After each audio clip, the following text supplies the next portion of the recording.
Welcome back to another episode of Day by Day Podcast. I'm Leslie, And I'm Diana. and today we're recording episode 45. Woo! Ooh, episode 45. Spooky season. Yes. Oh, I'm loving the spooky season so much. Me too. I'm enjoying the decorations. Yes. I just hate this freaking hot. I know, like, afuera, the leaves are changing color. Like, have you Mhm, noticed it? Like, it's changing mhm. color, but it's still hot. It's still hot. Ugh. But I always remind myself, I'm like, at least it's not as bad as last year. Oh my God, that's right. Mhm. Last year was just horrible. Pero, pues ya ni modo. What can we do? We live in Texas. I know. Pero, I mean, at least it'll get cold soon. True. At least. But, Hopefully, let's manifest that it's next week. yes. Oh my gosh. Yes. Yes. Let's do that before that. I'm just kidding.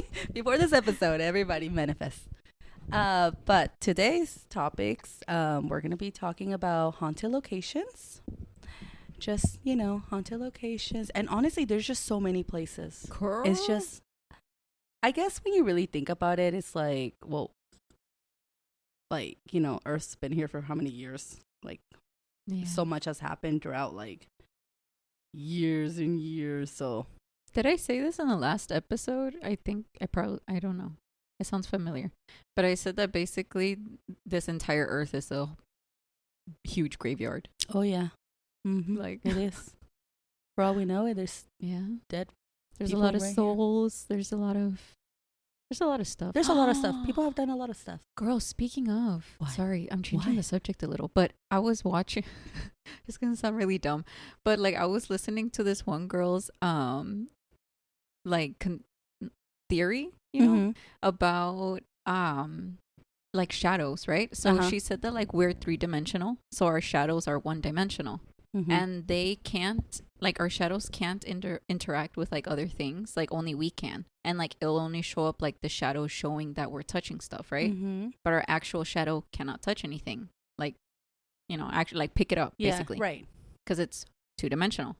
So she said that what if like the black shadows that we see are the shadows from the beings in the 4th dimension?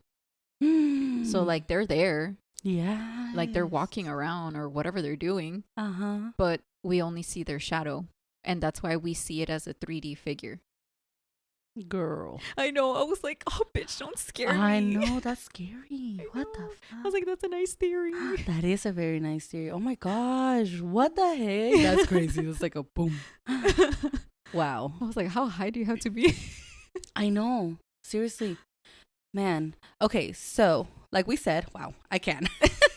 But we're going to be talking today about haunted locations. Are both your locations from the same Yeah. place? Oh, perfect. Okay, I did the same thing. Oh, nice. I did the same thing. Well, mine. Okay, I'll just go with mine. I'll go with yeah. Anyways, so I'm gonna be talking about La Ciudad de Mexico, Mexico City. Mexico. Yes. So Mexico City is well known for so many different reasons, and one of my favorite reasons is Frida Kahlo's house is there. Yeah. I always forget that. I'm like, oh yeah, her house is over there. I would love to visit it one day. That would be nice. They have lots of popular locations and stuff. But what another thing I did not know was Mexico City was known for a lot of their haunted locations. Did you know that? I did not. Mm-mm. I didn't know that either. But like I said, it's a very popular city, and it's kind of like the LA. Yeah. Ahí es donde hacen like majority of their telenovelas and stuff. And it's such a busy area. Like it's like New York. Like traffic is insane and stuff. Yeah. So majority of the people take el metro, the train station, and that's basically what I'm going to be talking about first. There's le dicen la mujer sonriente del metro. Ew. Have you heard about her? Ew, no. I but- know. Oh, no. I know. So basically a lot of people use the metro to go home, to go to work, to go everywhere, basically. But a lot of people have claimed, of course, especially at nighttime, that from like a far distance, like they just see this lady just like looking at them and just like smiling at them.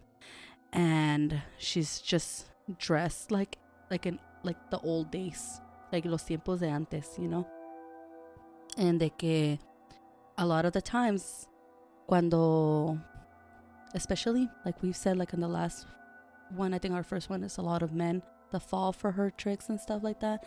And she's known que los avienta justo cuando va a pasar el metro. Dang. So she's like, yeah, come here. Get run over. Yes. And apparently her smile is very flirty at first. And then as you're like getting closer and closer to her, like her smile turns like very sinister. And like that. Very creepy. Ew. Very, very creepy. She just did a smile. Yes. Y luego con tu pelo. Yes. So yeah. So, and han visto varias muertes ahí. And there is a few videos que donde hablan. I mean, this is another crazy thing.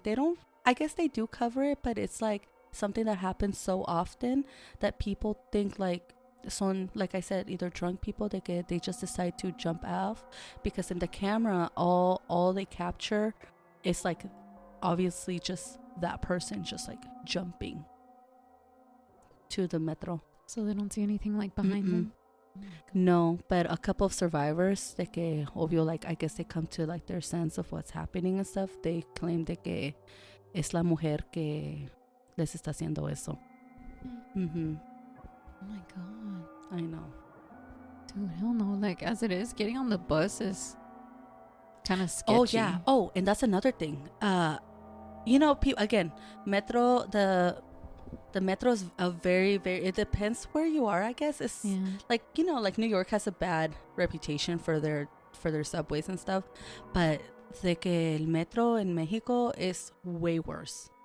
Hay mucha gente like drogada, haciendo cosas que no deben, and you know the police over there, they just los dejan and stuff. Like there's a few parents that have actually taken their kids, like very kids that take everything for granted, they've taken them down to the metro to be like, look how bad it is, you should be thankful that you're not here. Yeah. Oy. That's really bad. I mean, like I said, as it is, like the public transportation is already kind of sketchy because you're going into an area where you have to trust strangers not to hurt you. Yeah. Oy, no. And then there's another thing that happens in the metro, but as far as I know, nothing has happened. Like it's just like it's very scary that they've seen a man like in the metro, like just sitting, and cuando lo ves, he looks like a dummy. Oh my like, god! I picture that one from what was those shows? Goosebumps. Oh. Yeah, I know. Yeah, and a lot of people that visit and live there are like, the metro is 100% haunted. No, pues me imagino. Yeah. I know that a lot of people, you know, stuff either accidentally or on purpose. Uy, no. Yeah. So yeah, that's the metro. Y'all be careful on the metro. Oh yeah. Yeah, for sure. And luego, if you can avoid, I mean, I think it's hard to avoid it because obviously people who take it is like los que trabajan tan tarde. Yeah, that's like the majority they have to take way that they can travel. Cheaper too. Yeah. Oh, see. Just be careful out there. If y'all see a woman or a man smiling at you, a man who looks like a dummy, stay away from it. I mean, as it is, I already try to stay away from men. Yeah. Oh. Period. Y'all scary. No, I'm just kidding. That's another day's topic. Men. No, I'm just kidding. Okay. So mine is in New Orleans. And this is the pharmacy in New Orleans. It's actually a place that tourists can go and like take tours and stuff, haunted tours in New Orleans. Y creo que también en Galveston. They in a lot of areas, but mainly in New Orleans, it has a lot of like haunted tours Mm. because they're really big on like spirits and voodoo and Voodoos, stuff. Yeah. right? So, and plus, you know, there's been a lot of tragedies there, including a hurricane and, you know. Yeah. So, this pharmacy, it's called the pharmacy. It's a Creole townhouse that was constructed in the French Quarter from 1822 to 1823 and is served as an apothecary and residence for Louis J. And I'm so sorry, I'm going to mispronounce this. Delfilo Jr. He was known as the first licensed pharmacist in the U.S. until 1855. So the story goes that Dr. James Dupas took up residence in the building after the initial owner passed away. So he continued with the pharmacy until his death at age 60. However, there was rumors that during the time that he was running the pharmacy,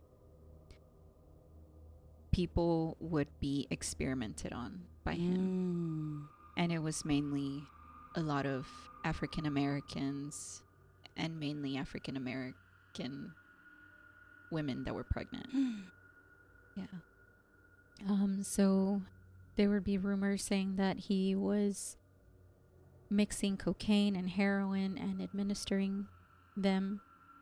It was also rumored that he eventually incorporated voodoo in his medicinal rituals. Neighbors would allegedly report seeing patients going in but never coming out. He would continue to have excuses for everything strange that would happen. But after his death in 1867, remains of his missing patients would be found in his courtyard. And that courtyard, like, you can actually tour the entire thing. Really? Yeah, so they'll show you, apparently.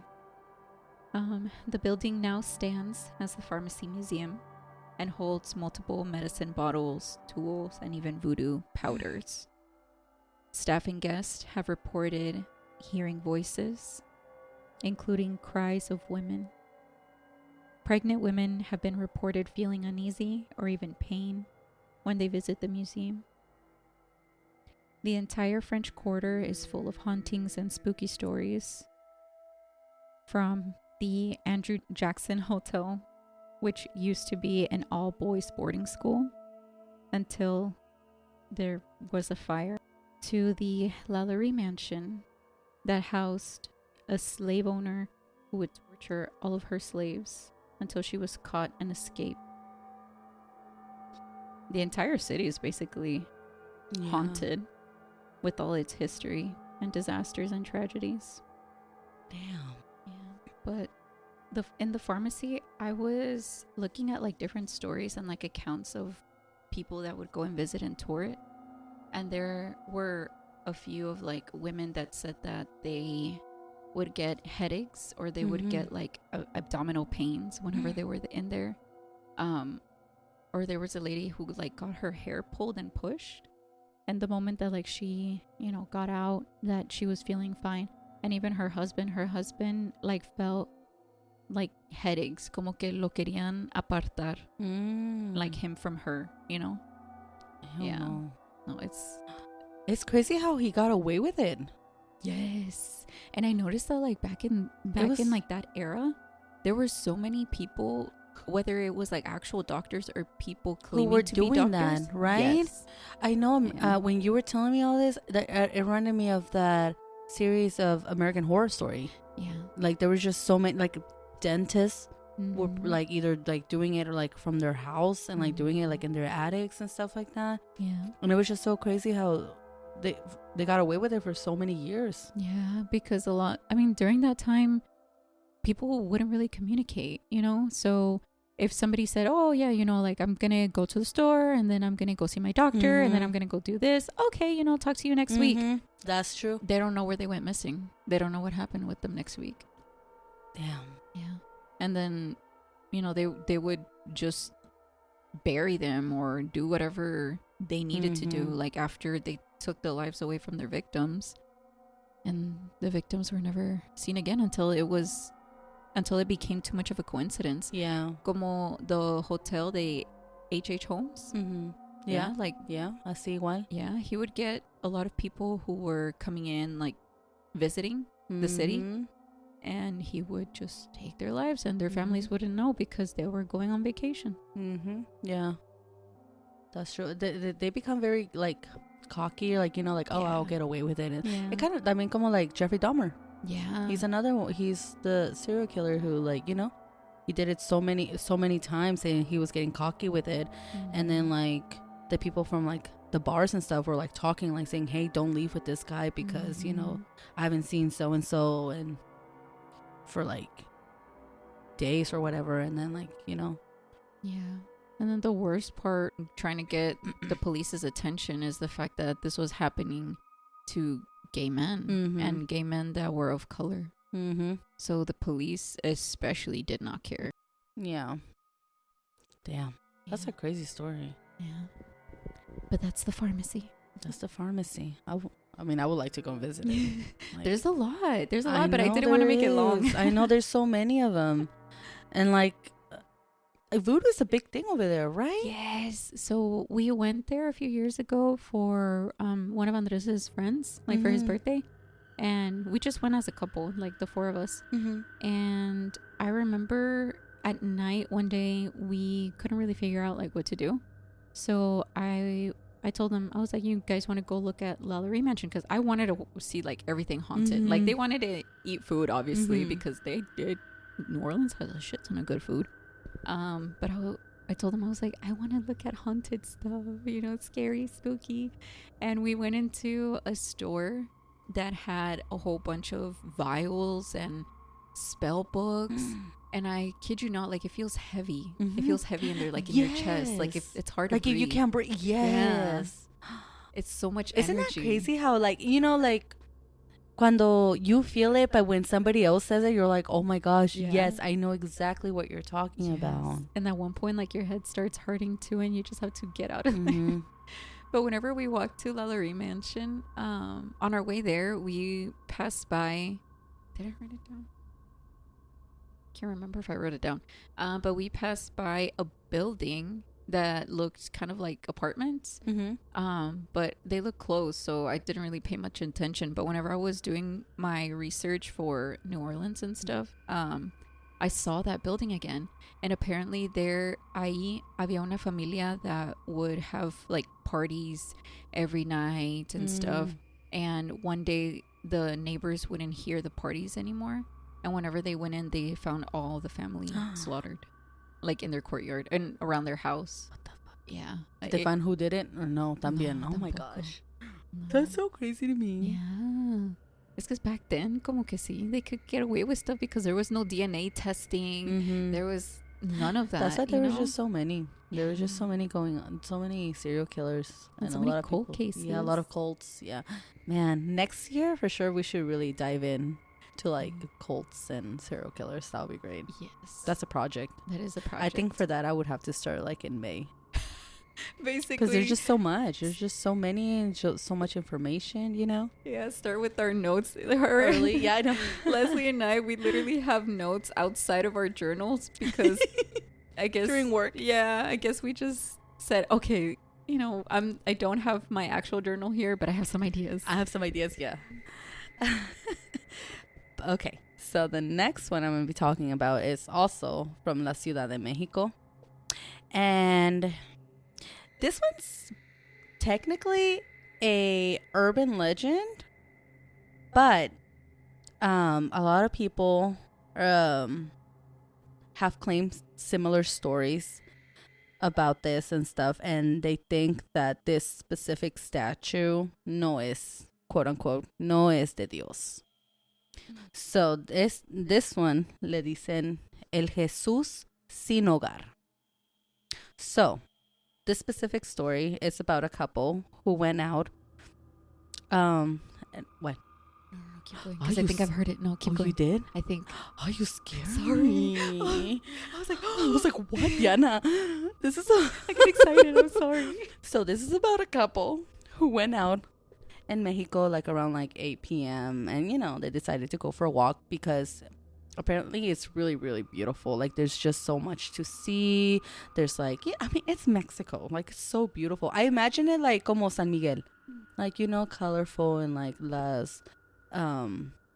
Catholic churches and stuff like that. So that's what I picture. But anyways, this couple went out for a walk and then they saw someone like far away, like very, very far away. But they were walking like the same, he was walking from this side. They were walking from this side. And they kind of got a little freaked out because, yeah, Mexico's pretty. City of Mexico está bonito. But there's also like homeless people and like people who use drugs and stuff like that. So they were like, okay, like it looks like we're going to like pass by him. But they kept on walking. And then the couple noticed that the man sat down at a bench. And they were like, okay, so I guess let's just pass by him real quick and stuff. And as they walked by to like pass him, they noticed that it was a statue the entire time. Que estaba acostado right on the bench. Oh my God. Que estaba acostado on the bench. But they got so freaked out because there was nobody in that bench. There was nobody in that bench. They clearly could see someone walking towards, and they saw that statue sit down. Until they got close to it, they noticed de que era una estatua de Jesús acostado and stuff. And this is, again, like I said, this is not the first person that's claimed to see it and stuff. Oh, and another thing, apparently, so they kept on walking. Like they passed that statue, and they were walking, and they both hear somebody go, "Hey," behind them, and there was nobody. Ew. I know. Ew. I know. Oh, no. I know. I was like, what the heck? And if you see this statue, like I said, está acostado con una blanket. We'll post a photo of it on Instagram.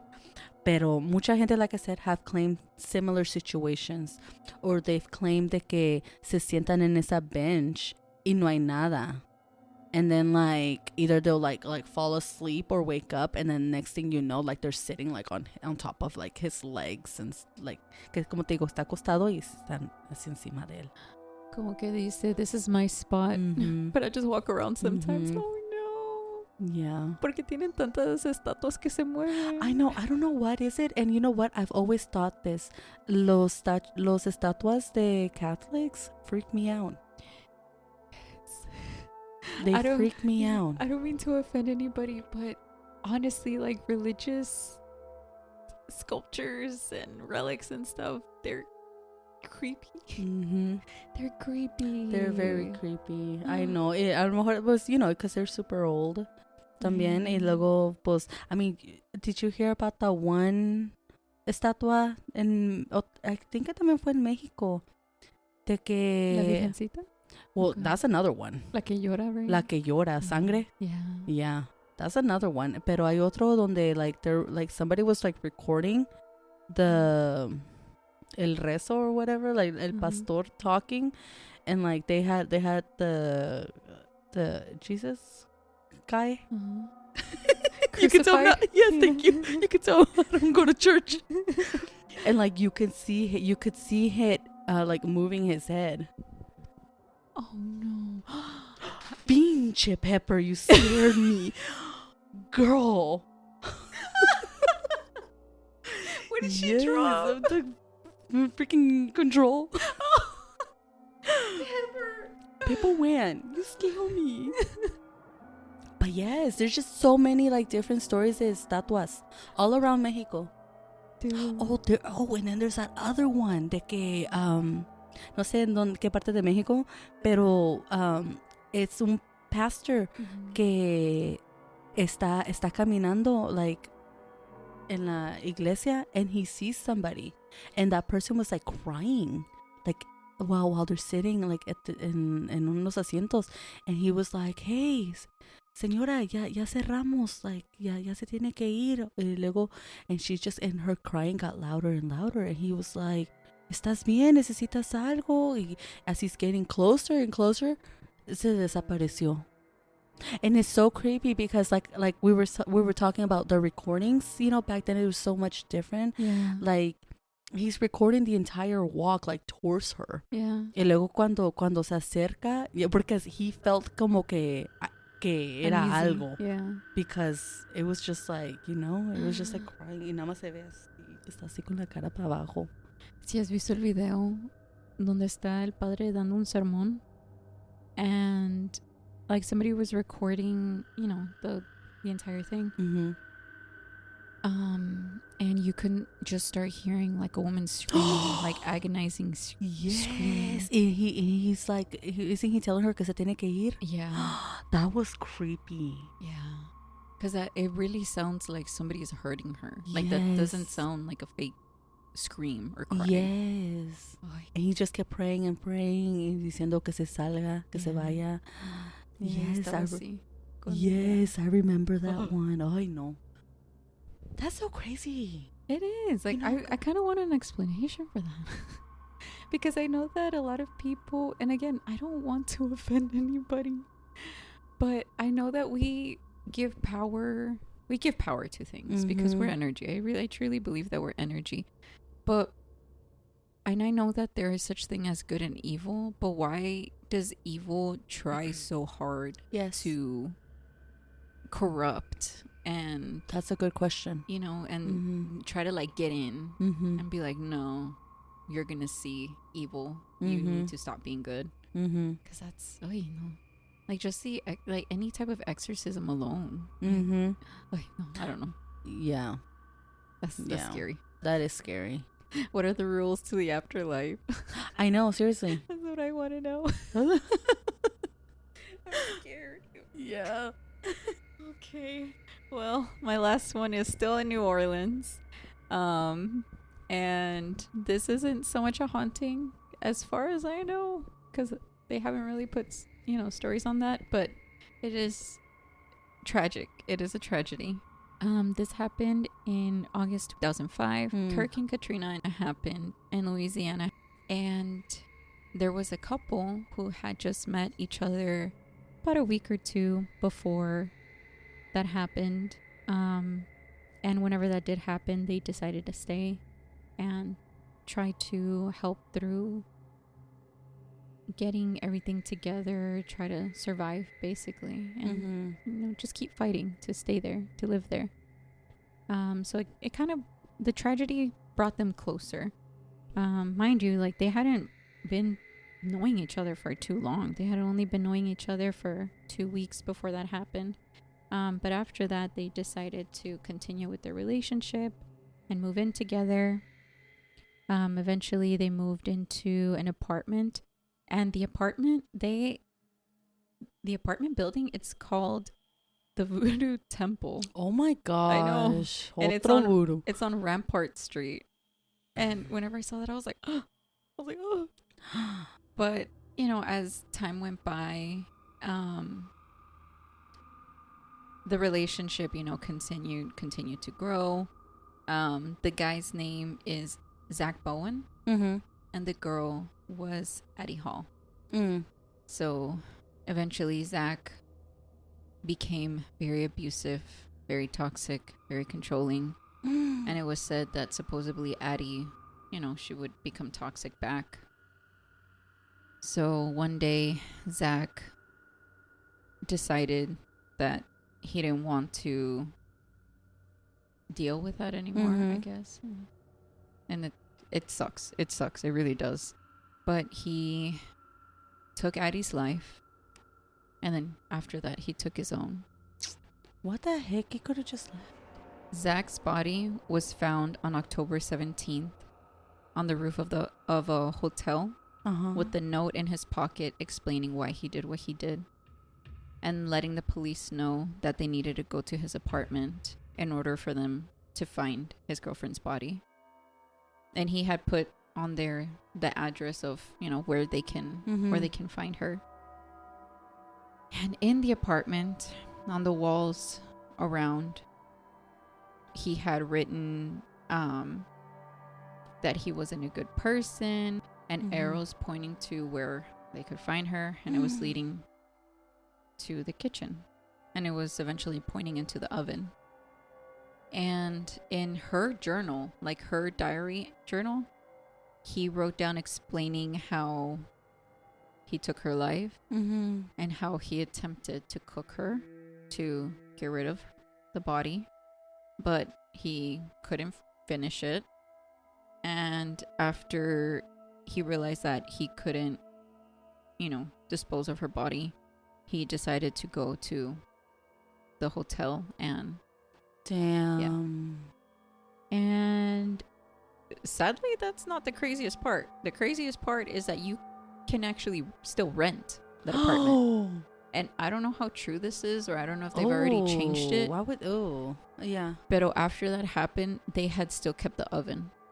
Yeah. So they just painted over like the shit that he wrote on the walls, but they had the oven still there. I don't know if they still have the same oven now, but they did after that. Yeah.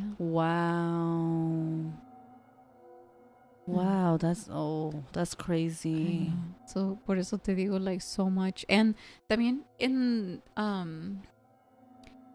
what's it called? In the boarding house for boys. That's a hotel now. And people that have stayed there, they've said that they've heard kids laughing, playing, running up and down the halls. And whenever they go and complain, they're like, oh, like, there's no kids here. There was one couple who had stayed there whenever it was like the off season. So it was only them and maybe somebody else that was staying in the entire hotel. Yeah. And they would continue to hear like kids like playing and like pulling pranks and stuff. And they're like, well, no, the only other people that are here is a couple, and they don't have kids. So there shouldn't be any kids running up and down the hall. There shouldn't be anything. Girl, like... Hell no. Girl. And I think I said this in our second episode for spooky season. I feel like there are more hauntings and there are more stuff that we hear or see or experience in places where it's more...